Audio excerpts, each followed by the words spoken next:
Hola, soy Manolo Castellano y estás escuchando un nuevo episodio del podcast de Carreras Científicas Alternativas.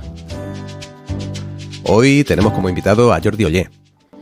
Jordi nos va a hablar no solo de cómo realizó su transición profesional y cómo reorientó su carrera, sino además de cómo es su día a día como científico de datos y como director de Conceptos Claros, una empresa que se dedica al análisis de datos en proyectos de I+D y formación en estadística y en ciencia de datos.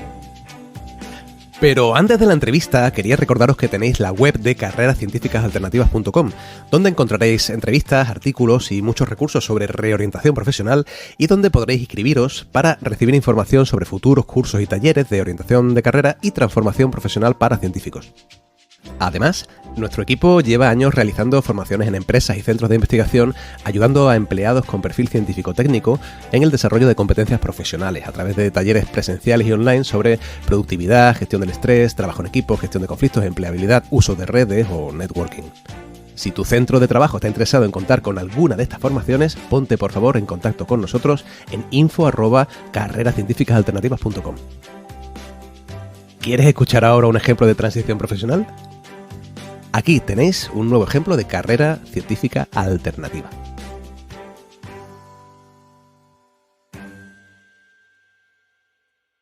Jordi, encantado, por fin te tengo en el podcast.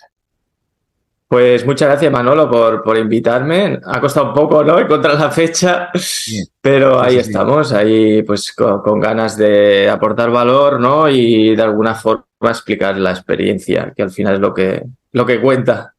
Claro que sí, yo a Jordi lo llevo siguiendo hace un montón de tiempo, años ya. De hecho, en el fondo eres en cierto modo una referencia, ¿no?, para muchos científicos que deciden ser consultores freelance, ¿no? Empiezan a juguetear con redes sociales, ¿no? Y con marketing digital y con formaciones. Y como ahora hay un poco más, pero como en su momento tampoco había tanta gente en España haciendo esto, especialmente cuando destinas todo tu energía a lo online, te lo tienes claro, ¿no?, que tú trabajas en remoto y que tus servicios son en digital, ahora es mucho más corriente, pero hace años no lo era tanto. Para quien no conozca a Jordi, bueno, Jordi es científico de datos, es formador, es mentor y básicamente ayuda a cualquiera que quiera a analizar datos, ¿vale? Ahora si quieres vamos un poco más al meollo del asunto. Pero Jordi, cuéntanos el principio o sea, como siempre me gusta hacer un viaje, ¿no?, por las diferentes transiciones profesionales que ha tenido una persona, pero eso comienza por el estudio inicial, ¿no? ¿Tú cuánto de claro tenías que querías ser ingeniero industrial? Cero, ¿vale? Cero. ¿Por qué? Porque era una carrera que en ese momento, en los 2000 poco, estaba bien vista, porque había trabajo, ¿no? Entonces, siempre los profes de bachillerato te dicen, sí, tú tienes poco para dedicarte a la ingeniería industrial. Y yo no lo tenía muy claro, porque a mí me gusta el deporte, ¿sabes? Me gusta hacer deporte, me gusta el baloncesto, he jugado mucho tiempo en baloncesto con mis amigos, ¿no? Y me encanta hacer deporte, lo cual tenía yo, ¿hago INEF o qué hago, no? Entonces, en ese momento, pues bueno, me decanté por el coco, ¿no?, por potenciar el tema cerebro, y me dijo, pues sí, pues dedícate a ingeniería, que hay muchas salidas. Si no lo tienes muy claro, vas a poder hacer muchas cosas. Y tenía absolutamente razón. Ese señor, ese profesor de física, pues sí que tenía razón, porque es una carrera generalista y sí que te ayuda a espabilarte, y me ayudó mucho a espabilarme. Lo que pasa es que al ser generalista tampoco tenía muy claro después qué hacer, ¿sabes? Una vez terminada la carrera, ahí hay una crisis clara, ¿no?, de identidad, de estar muchos años estudiando, pero no sé hacer nada, ¿no? Esa sensación, ¿no?, que yo creo que es común en muchas personas que terminan una carrera y dicen, ¿y ahora qué hago yo? Porque no sé muy bien qué sé hacer, ¿no? Claro. Y no sé si quieres que siga. No, me hace gracia que me lo digas porque precisamente esta mañana un amigo mío me ha mandado, casualmente, el anuario de cuando yo estaba en el instituto, no sé si era el tercero de Wenco, creo. Y me hacía gracia porque empezaba a verlo, aparte de ver las fotos y tal, y llorar los viejos tiempos y esa cosa. Me acuerdo que había una lista, una página entera que decía dificultad de las carreras. Entonces, en el propio instituto te ponían las carreras y la dificultad, que no sé qué será eso exactamente. Y la primera era la tuya. Y decía, muy dura, ¿vale? Y me hacía pensar el hasta qué punto los docentes, ¿no? Sobre todo en secundaria, tienen una responsabilidad muy gorda, ¿no? Porque, claro, a ti te encaminaron hacia eso y, bueno, ha funcionado bien. Pero, claro, ¿hasta qué punto hubieras llegado al mismo sitio en el que estás ahora si hubieras elegido otra carrera? No creo que estuviera donde estoy ahora, ¿no? Si yo me voy a hacer a INEF, pues estaría haciendo de entrenador personal o lo que fuera, a lo mejor por internet, no lo sé, pero puede cambiar mucho sí, por una decisión te puede cambiar el futuro de alguna manera, ¿no? No estamos destinados a una sola cosa, al final son muchas decisiones a lo largo de la vida que te van marcando al final. Sí. Oye, ¿tú cómo resolviste al final esa duda existencial de cuando Esa duda existencial, pues claro, y entonces pues digo, pues ¿qué voy a hacer? Pues voy a empezar a hacer de becario en empresas antes del ¿no? El proyecto final de máster, no, en ese momento era de ingeniería industrial, el proyecto final de carrera se llamaba. Y entonces empecé a hacer de becario en diferentes empresas. Empecé en una empresa familiar de temas de I+D, temas de ventilación. Ahí aprendí a ser machacado por un jefe, de alguna manera, ¿no? Y me di cuenta que no me acaba de gustar esto de la ingeniería tantos años y no me gusta, ¿sabes? O al menos ese trabajo. Entonces fui a otra empresa, Endesa, traté de alguna forma de ver si otra manera de enfocar la ingeniería me gustaba y no me acababa de encajar. En ningún momento no sentía mi sitio. Entonces sí que terminé el proyecto final de carrera y una cosa que me atraía mucho era poder juntar dos cosas, la ingeniería y el tema salud, el tema médico, porque digo, ostras, es que hacer máquinas no me gusta, voy a tratar de ver si la ingeniería puede ayudar directamente, ¿no?, a las personas con el tema salud. Entonces hice un máster de ingeniería biomédica. Y ahí es cuando empieza mi relación fuerte con los datos, ¿vale? Ahí es cuando veo que pues con el proyecto final de máster me di cuenta que me encantaba el tema de datos porque habían datos de personas sin tubo. Era un proyecto de saber cuándo quitar el tubo a una persona intubada, esto que desgraciadamente ahora sabemos muy bien lo que es. Y con series de tiempo de respiración, ¿no? Entonces ahí, ostras, esto me encanta, esto de ver los gráficos, esto de ver ¿no?, los datos me gusta mucho, ¿no? Y la programación y todo eso, digo, ostras, pues, ¿por qué no meterse en esto? Es que me gusta. Por fin he encontrado algo que junta lo que, de alguna manera, lo que he estudiado de matemáticas, ¿no?, este mundo más técnico. Y los datos, hostia, pues me encanta. Y además puedo ayudar a personas, ¿no? Puedo ayudar con el tema de salud, hay muchos datos y digo, ostras, pues esto me encanta, ¿no? Y ahí es cuando de alguna forma hago un clic y sobre todo encontrando un mentor, ¿no? Ahí encontré, a mí siempre lo explico, ¿no? Mi mentor se llama Raúl Benítez, aún lo es. Para mí es muy importante tener de alguna forma en algún momento un mentor en tu vida o mentora, da igual, pero una referencia que te ayude a dar tus primeros pasos, ¿no? Y ahí pues Raúl me ayudó mucho a ver que toda la matemática, la estadística de alguna forma es muy práctica, no es tanto matemática, que él sabe mucho de matemáticas, ¿no? Pero no es tan matemáticas, sino que de alguna forma impacta directamente a la sociedad, ¿no?, a la vida de las personas, y lo puedo hacer.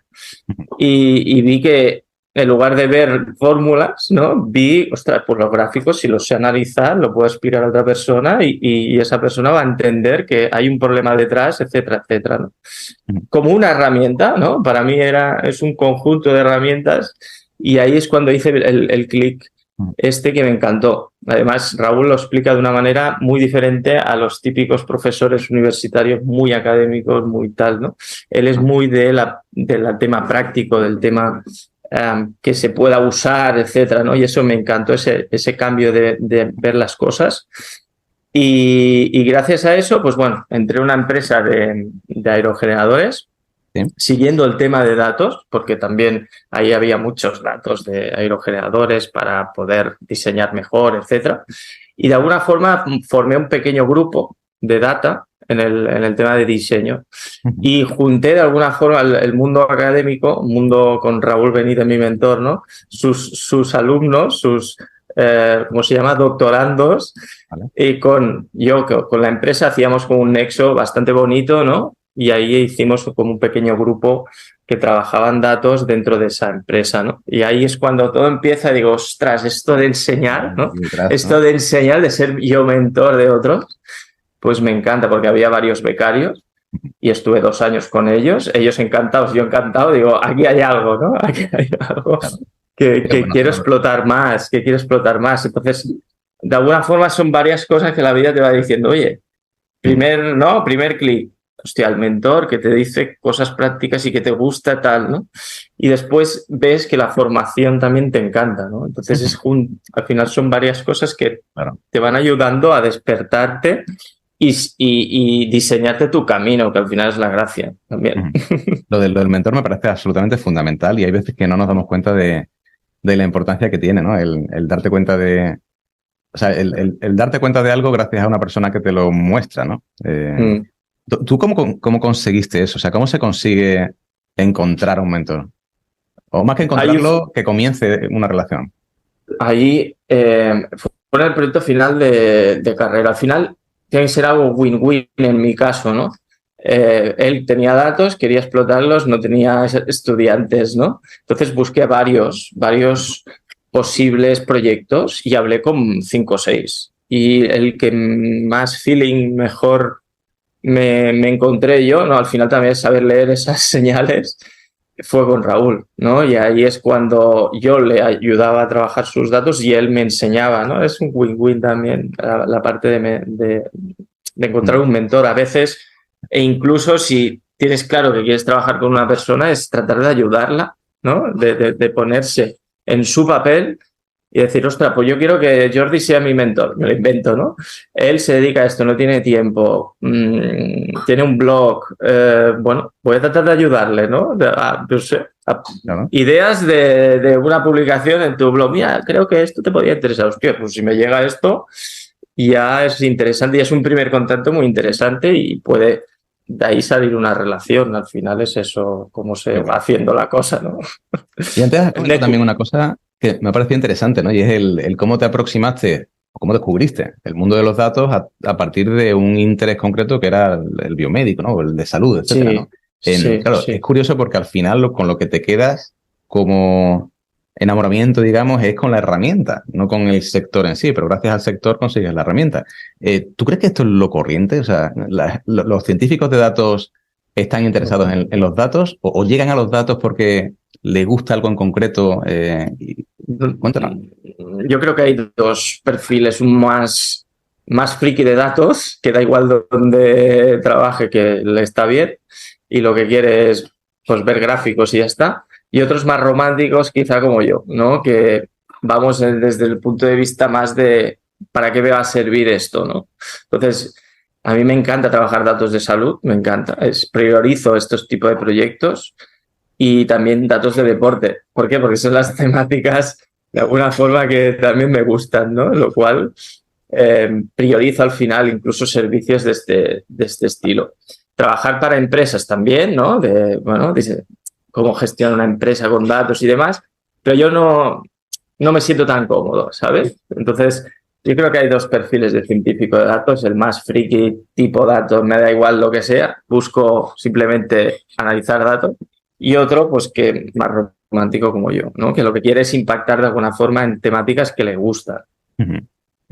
Y Jordi, cuando empezaste a pensar en la posibilidad de trabajar como analista, consultor, freelance, etcétera, ¿llevabas ya un recorrido en la empresa o te lanzaste ya desde el principio? Sí, llevaba pues desde 5 años así, ya metidos en datos, 4 o 5 aproximadamente. Tenía ya de alguna forma unos añitos de al menos trabajar ese proyecto final de máster, de haber mentorizado a algunos becarios, ¿no? O sea, sí que tenía el síndrome de impostor estaba, ¿no? Pero yo sabía que tenía un conocimiento que podía ayudar a otros, ¿no? Entonces, desde esa posición empecé.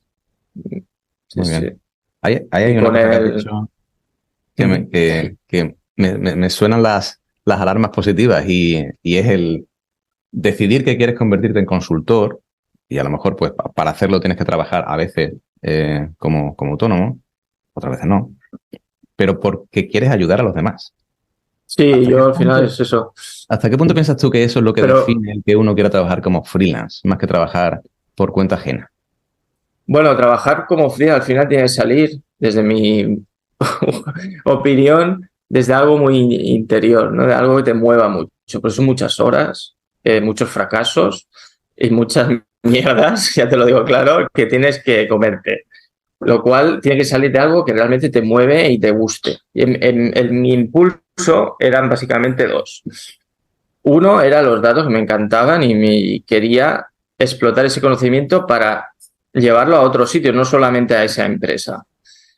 Y dos, y este más importante en ese momento, fue la formación, la divulgación de una ciencia que en ese momento no se llamaba ciencia de datos, creo, o se empezaba a llamar.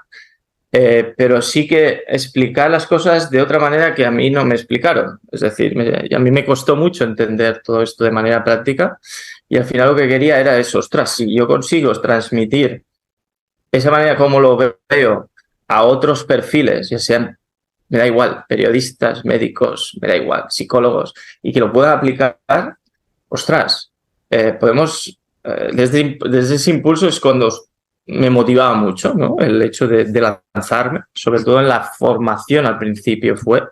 Y después poco a poco empecé a ser más consultor de proyectos y demás, ¿no? Pero el impulso fuerte fue ese, el de poder transmitir esa manera de entender de alguna forma la estadística de una forma mucho más práctica, aplicada y que ayude. Muy bien. Vámonos al 2018, ¿vale? Hasta ese punto tú estás acostumbrado a que termina el mes y aparece en la cuenta del banco una cifra y tú, bien, vamos bien. Y en el 2018 decides que quieres trabajar como consultor freelance. Bueno, fue en el 16. ¿No? Bueno, 16. Sí, Vale. sí. En el 2016. Sí. ¿Por dónde empiezas? Es decir, a nivel económico, ¿te das cuenta del cambio después? ¿O desde el inicio te das cuenta de...? Yo tuve suerte porque en la empresa hubo un ERE, estaban reestructurando, Sí. y yo tuve la valentía de decir, no, apúntame al ERE. Ellos me querían, Ajá. pero yo no quería estar, o sea, yo quería hacer otras cosas, ¿no? Tenía en ese momento, creo que en 30 años, o no, un poco menos. Sí, yo no me acuerdo. Yo no me acuerdo de lo que tenía. Da igual, en ese momento me dice el manager o el futuro manager, ves a una entrevista con recursos humanos para tu nuevo puesto, que eres tú, pero que te conozcan. Y entro a la entrevista y antes de empezar digo, no, es que no me interesa el puesto. No quiero este puesto, me quiero ir. Tal cual, ¿no? Yeah. Eso fue un momento de decir, hago un all-in, ¿no? Que se llama en póker, eso ya da igual, yo me quiero lanzar. Y de esa claridad que vieron que no, si es que este se quiere ir, pues le damos el ERE y que se quede otro que se quiere quedar, ¿no? Y así fue. Entonces tuve la suerte de tener un respaldo económico gracias a esa, ¿sabes? A esa ERE o a esa indemnización. Entonces yo tuve tiempo, un año, de estar tranquilo. Tenía el paro, tenía esa indemnización y ahí empezar en ese año. ¿Tú crees que no lo hubieras hecho sin ese ERE? ¿O en el fondo sí? Sí, lo hubiera hecho. Lo hubiera hecho clarísimo. Pero no sé, el cómo, no lo sé. El cómo no lo sé.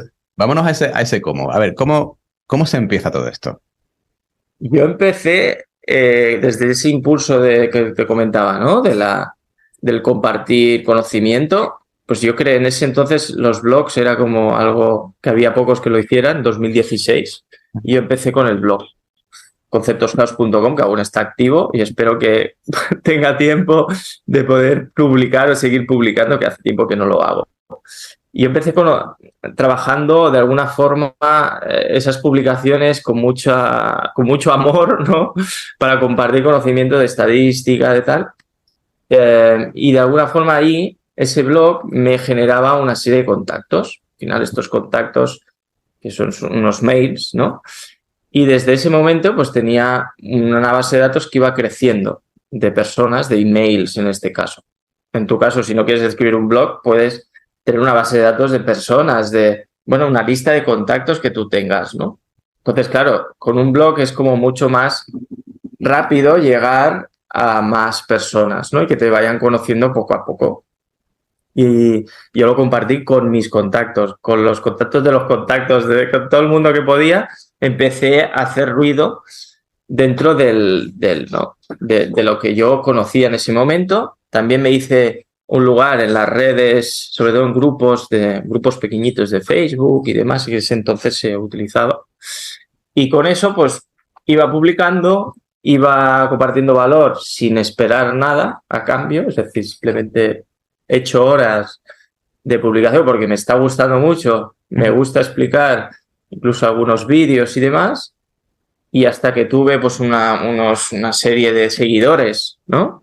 Entonces, en ese momento yo vendí pues mi primer curso.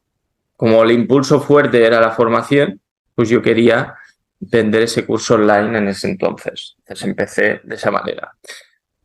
Con los contactos que tenía, pues ya me surgieron, ellos mismos me decían, no, es que yo no lo quiero aprender, quiero que me ayudes a hacerlo. Es decir, quiero que me ayudes a analizar los datos, quiero que me ayudes en este proyecto de investigación, etcétera, ¿no? Entonces, de ahí, desde las mismas personas ya me pedían cosas, ¿no?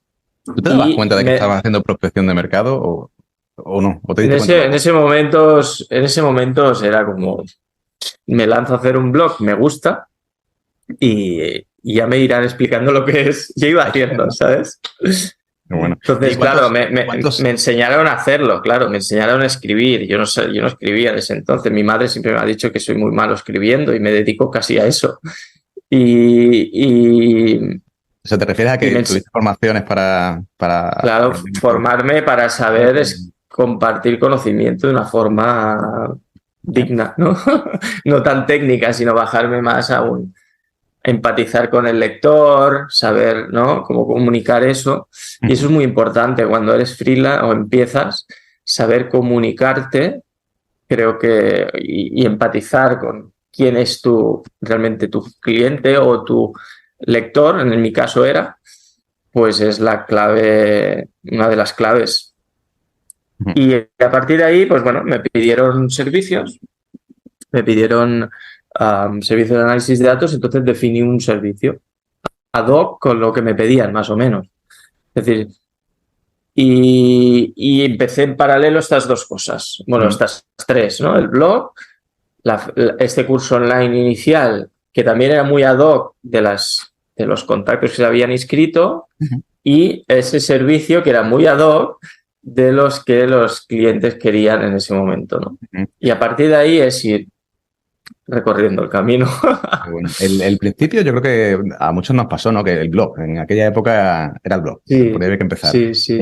Dos preguntas. La primera, ¿cuántos seguidores tienes que tener tú? De hecho, ya en esa época se podía hacer bastante bien el seguimiento de un blog, ¿no? ¿Cuántos seguidores tienes que tener para ver que realmente ya puedes lanzar un producto? Y luego te pregunto otra cosa. En ese momento creo que tenía unos 500 contactos, si no recuerdo mal. Vale, o sea, no tiene que pasar una cosa concreta para decir tú ya, es el momento. No, incluso sondear, ¿por qué no? Ellos mismos te pueden decir qué es lo que necesitan. Entonces yo antes de lanzar el curso, de alguna forma envié alguna encuesta muy pequeñita, es decir, ¿qué te interesa? ¿Te interesa este tipo de herramienta, esta otra? ¿Te interesa un curso? ¿Qué te interesa? Y ad hoc de lo que me decían, pues creé. Siempre, de alguna forma, escuchar lo que te dicen para crear, ¿no? No crear desde el inicio algo muy bestia si realmente esto no va a servir, sino ir creando a medida que vayas recogiendo el feedback. En mi caso funcionó así. ¿Y cuándo te diste cuenta de que tus clientes no tendrían por qué ser tus lectores y al revés también? O sea, ¿quién era un lector y quién iba a ser un cliente? Claro, a medida que vas avanzando, te vas dando cuenta de que está muy bien escribir, aportar valor de forma gratuita, pero realmente donde puedes ayudar fuerte es si te pagan por ello, ¿no? Entonces, de alguna forma te enfocas en ello.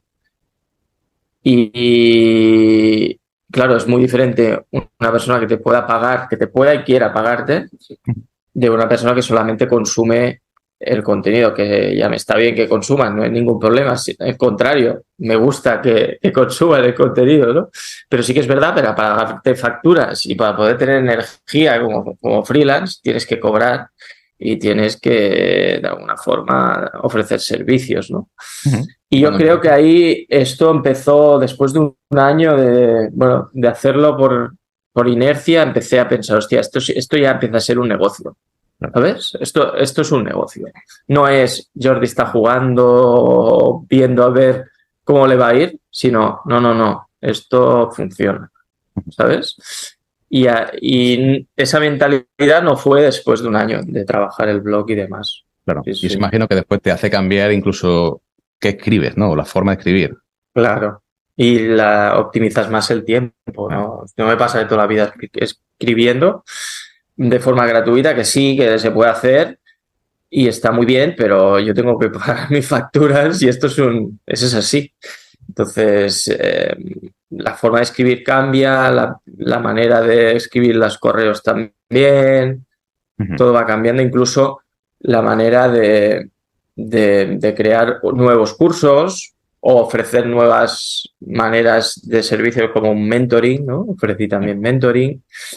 Entonces eso, claro, esa perspectiva de estoy aprendiendo a ver cómo va al siguiente paso, que es, vale, esto es un negocio, cambia la cosa. Sí, claro. Sí. Oye, ¿cómo se aprende esa parte de esos rudimentos de marketing digital, de empezar a entender cómo creo yo un curso online? Porque tú te puedes lanzar, pero evidentemente hay formas de hacerlo mejor y peor.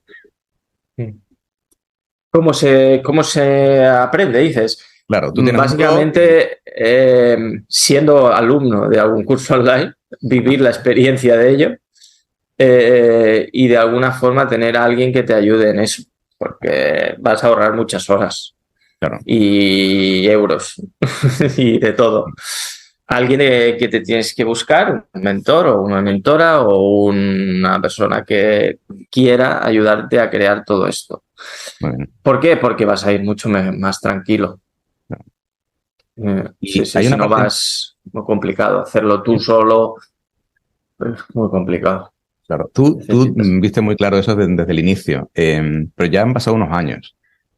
Ahora tú empezarías la historia con un blog. O sea, ¿cuánto ha cambiado el mundillo de la formación online en estos últimos años? Ahora no. Yo primero lo que haría es vender servicios, es decir, ofrecer mi talento para tener un generador de ingresos, ¿no? A partir del servicio. Y a partir de ahí es tratar de estandarizar ese servicio de alguna manera. Y una vez lo estandarizas, puedes enseñarlo. Bueno. O sea, es al revés de un poco de lo que... Justo contrario. Jordi, vámonos al día de hoy, ¿vale? A tu situación actual. Tú estás trabajando en la plataforma de Conceptos Claros, ya está muy consolidada, ¿no? ¿Quiénes son tus clientes típicamente? Pues mira, son investigadores que tienen datos y no saben muy bien qué hacer con ellos, ni tienen tiempo, científicos, que es un poco el mismo perfil, ¿no? Ingenieros también, que también tienen este tipo de datos, o lo quieren hacer ellos, lo quieren aprender a hacer, o pues necesitan de ayuda para que yo les pueda asesorar o, ¿sabes?, trabajar los datos.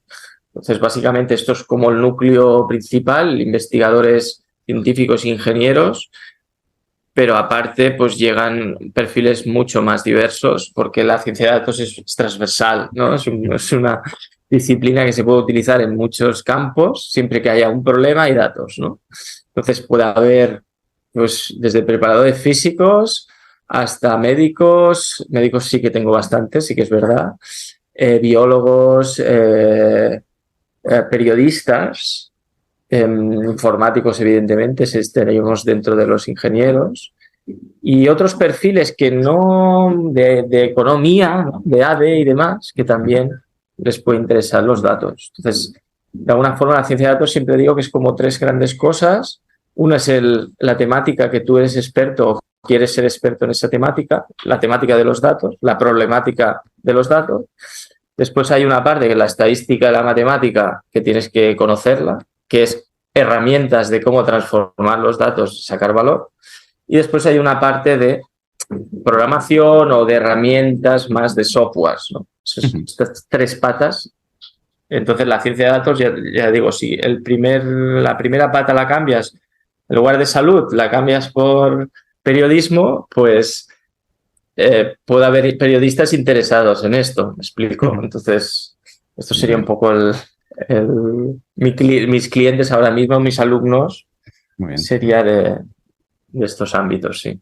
Muy bien. Yo no sé si tú consideras que cuando empezaste con esto había prácticamente un océano azul, ¿no? En España por lo menos. En cuanto a la formación en ciencia de datos, el apoyo, ¿no? La mentorización para análisis de datos. Pero imagino que ha cambiado bastante, bueno, sé que ha cambiado bastante en los últimos tiempos, ¿no? Ya hay más gente, ya hay cierta competencia, ¿no? Hay gente, bueno, pues que se ha lanzado a esto. Bueno, esto está muy bien. A eso voy. O sea, ¿cuándo llegas a darte cuenta de que has abierto el camino? Que a veces lo complicado, ¿no? El lanzarse, ¿no? Y demostrar que se puede hacer algo y que hay gente muy apañada haciendo cosas muy interesantes. ¿Y hasta qué punto los ves como posibles colaboradores, competencia? De hecho, es que es una cosa que, claro, con mis dos hijos no he podido explotar más, ¿no? Porque ya tengo un negocio, ya me está funcionando y demás. Pero sí que es una cosa que tengo pendiente de hacer más networking con, vamos a decir, competidores o gente de mi sector, porque tener competidores o tener gente de tu sector que haga lo que tú haces o más o menos parecido, me parece algo muy positivo, porque al final si tú vas solo ahí, yo al principio digo, pues yo no encuentro gente que haga esto. Había alguno, pero poca cosa.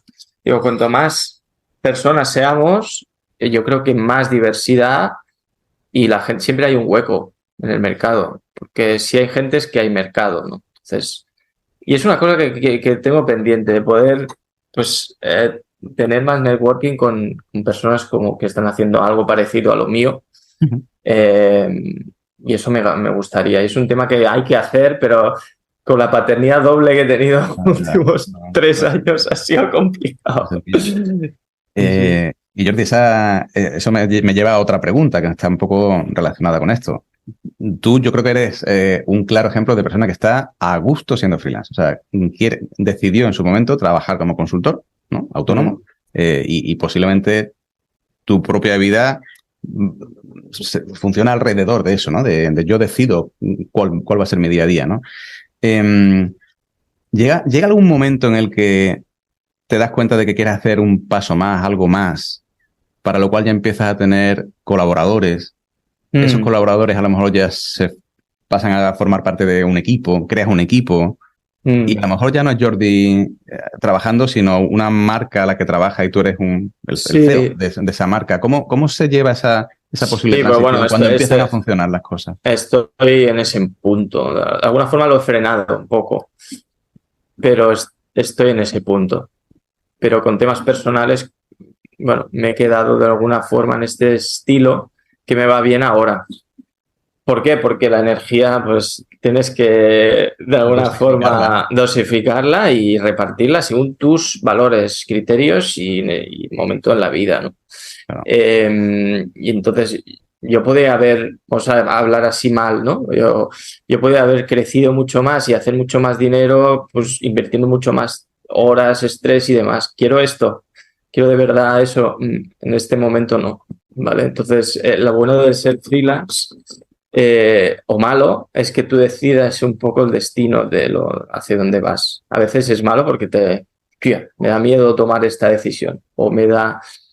Pero en mi caso, por ejemplo, podía haber crecido mucho más y ir mucho más, vamos a decir, a nivel empresarial más alto, pero yo no prioricé esto, prioricé mi familia, o sea, mis 2 hijos, mi mujer y de alguna forma tener tiempo para ellos, porque yo ahora no estoy trabajando todo el tiempo de 40 horas, yo estoy trabajando la mitad. desde hace ya tiempo, desde hace dos o 3 años. Claro. Bueno, lo cual al final es la priorizar. Entonces sí que estoy en ese punto de poder crear equipo, pero de alguna forma lo he retrasado pues de alguna forma por otros temas, ¿no? Que a mí ahora pues me atraen también, ¿no? De poder estar con mis hijos y demás. esa es una de las clarísimas ventajas, ¿no? Es un equilibrio muy, a veces chungo, porque, ostras, puedo hacer más, pero ¿quiero? Entonces es como un equilibrio muy a veces complejo de llevar. La gran ventaja es que tú decides en el fondo, ¿no? Sí. ¿Qué otras cosas tiene de ventajas el trabajar como freelance, Jordi? Ventajas es esto que tú decías, puede ser una ventaja o desventaja, depende de la personalidad de cómo eres. Si no te gusta siempre hacer un poco lo mismo y tal, pues freelance no hagas, ya te lo digo ahora. Si quieres tomar decisiones, ser más consciente de alguna forma en la vida, porque te ayuda a ser más consciente en lo que estás haciendo, pues sí, a veces freelance, ¿no? Una de las cosas buenas es que el mismo proceso te lleva a un proceso de autoconocimiento bastante potente, porque muchos miedos y muchas cosas, cuanto más el negocio se va haciendo más grande, mayor van siendo, ¿no? Entonces hay que trabajar eso con terapeutas y demás. Yo he trabajado y me ha ayudado mucho a entender cosas que tenía y que hay que trabajarlas, ¿no? Una de las cosas buenas es esa, de que te vas conociendo más a ti mismo y eres más consciente de la vida, ¿no? De alguna forma. Las otras cosas buenas es que te puedes organizar el horario, ¿vale? Pero eso puede ser bueno o malo. Es que, a ver, dependiendo de tu personalidad y de cómo eres. Por eso digo, pero para destacar una cosa buena es esa, que tú tomas decisiones, por lo tanto, los miedos te van a salir, vas a tener que trabajarlos y vas a ser más consciente de lo que de lo que haces. No vas a ir en piloto automático, sino que vas a estar mucho más en la vida, vamos a decir. Eso es lo principal. Tomando decisiones, ¿no? Sí. Imagino que hay como dos tipos de miedos continuos, además, ¿no? Uno sería más el miedo más mental, más emocional, y después está el miedo de business, ¿no? El miedo de no sé cómo hacer esto, o sea, no sé cómo resolver esto, ¿no? ¿Cómo tiras para adelante con los dos en paralelo, Jordi? Bueno, es que van ligados, ¿no? A veces el miedo a que no salga bien un producto o un servicio va ligado al miedo de que tú seas capaz de hacerlo, ¿no? Y muchas veces ya tienes capacidad para hacerlo, es más un tema interno que no te deja avanzar, ¿no? Y estás bloqueado por lo que sea. Y ahí pues es a ayudarte con mentores o si necesitas terapeutas o psicólogos, pues también te puede ayudar para avanzar, ¿no? Y de alguna forma van muy ligados desde mi punto de vista, los veo como miedos, que se ve el miedo a que no salga el servicio, sí, pero si rascas un poco más de ese miedo va a salir algo más de dentro, ¿sabes? Tuyo que te está impidiendo avanzar en ese sentido. Es fundamental. Pero bueno, el miedo al final es algo muy normal y que tiene que estar. Y es a veces detrás del miedo es donde tienes que ir, ¿no? Es como si tienes miedo a eso es porque te importa, ¿no? Y a lo mejor lo quieres hacer, ¿sabes? Si no te da miedo eso es que te da igual, ¿sabes? A veces veo esa diferencia clara entre esos miedos que le surgen a un freelance versus los miedos que le surgen a una persona que trabaja para otra, ¿no? Por cuenta ajena. Porque claro, trabajar como freelance es en cierto modo, es una vida solitaria. O sea, tú trabajas muchas veces en casa, en remoto, pasas muchas horas solo, ¿no? En la oficina. Y claro, cuando surge algo, no hay nadie al lado con quien comentarlo, ¿no? Eres tú y la red que tú te hayas creado. Sí, sí que hay. Sí que hay amigos. Yo que he hecho más amigos como freelance que trabajando por cuenta ajena, que estábamos uno al lado del otro. Qué bueno. Qué bueno. ¿Y o sea, mis amigos, porque estás en piloto automático cuando trabajas, al menos yo, en mi caso, no digo que otros, pero en mi caso yo trabajaba en piloto automático total. Me iba ahí, tengo mi ordenador, hago mis reuniones y me voy a casa, me olvido, ¿sabes? No hay algo interno que te mueva a decir, hostia, esto me mola, ¿esto qué hago? No, me mola conocer aquí la gente. No, iba ahí, pues cobro mi sueldo y me voy. Claro, aparte que el que está al lado y no lo eliges tú, está al lado, ¿no? Y de verdad que no he hecho, o sea, sí que hice compañeros en ese momento, pero los amigos que he hecho ha sido con la carrera, ¿vale? Y haciendo de freelance. Eso es así. Claro. Jordi, ¿qué cosas malas tiene el trabajar como freelance? Malas. Es bueno tomar decisiones porque tú eres el dueño, pero lo malo es que tú lo tienes que tomar y estás solo, lo que decías, la soledad, ¿no? En ese sentido, de decir, ¿con quién comparto ese miedo, no?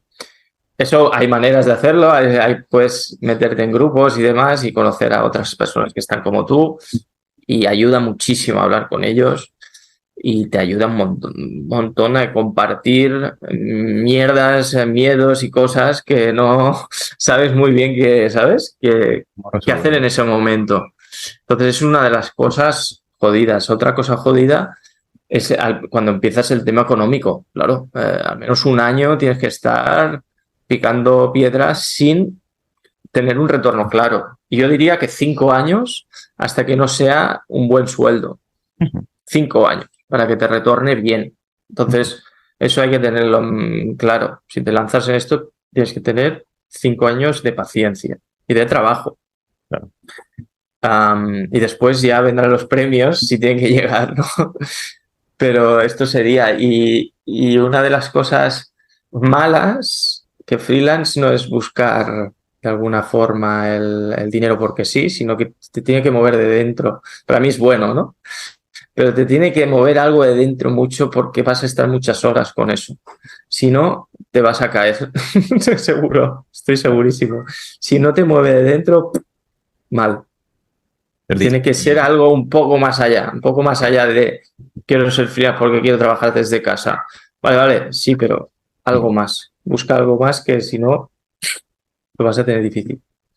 Jordi, la gente que nos está escuchando, bueno, se habla de todo, ¿no? Pero aquellos que tengan eso que estás diciendo tú, ¿no? Que tienen ese interés, eso que trasciende, ¿no? La parte laboral. Y que tengan esa ilusión y que no estén todavía metidos en el ajo, que no se hayan lanzado, ¿qué consejo le darías? Que no se han lanzado aún, que se lancen.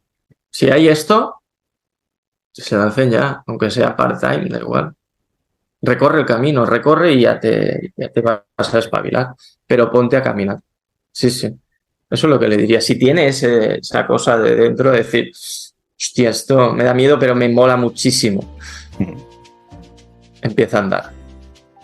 Pues, Jordi, veo que tienes los conceptos claros. Lo has muy bien. Me ha encantado hablar contigo. La verdad es que ha sido como un viaje a mi propio inicio como freelance, ¿no? Espero que haya servido, te haya ayudado, sobre todo a los que escuchan, ¿no? Todo esto, y que la experiencia de uno a veces sirve, a veces no. Eso lo puedes coger o no, pero que al menos que si a alguien le haya ayudado, pues espero que lo pueda. Digo yo que has ayudado a mucha gente ya. Bueno, Jordi, mil gracias y seguimos hablando, ¿vale? Vale, Manolo, pues nos vemos por aquí en las redes. Chao. Bien. Chao. Bueno, espero que os haya gustado el episodio de hoy. Sabéis que nos podéis encontrar en redes sociales, en Twitter, LinkedIn, Facebook, Telegram, WhatsApp y YouTube, simplemente buscando Carreras Científicas Alternativas. Tenéis también la web de carrerascientificasalternativas.com, donde encontraréis entrevistas, artículos y muchos recursos sobre reorientación profesional, y donde además podéis inscribiros para recibir información sobre futuros cursos y talleres de orientación de carrera y transformación profesional para científicos. Mil gracias por estar ahí, mil gracias por apoyarnos y por darle fuerza a este nuevo movimiento de profesionales interesados en carreras científicas alternativas. ¿Y alternativas a qué? Bueno, pues alternativas a cualquier trabajo, profesión o carrera en la que ya hayas pensado.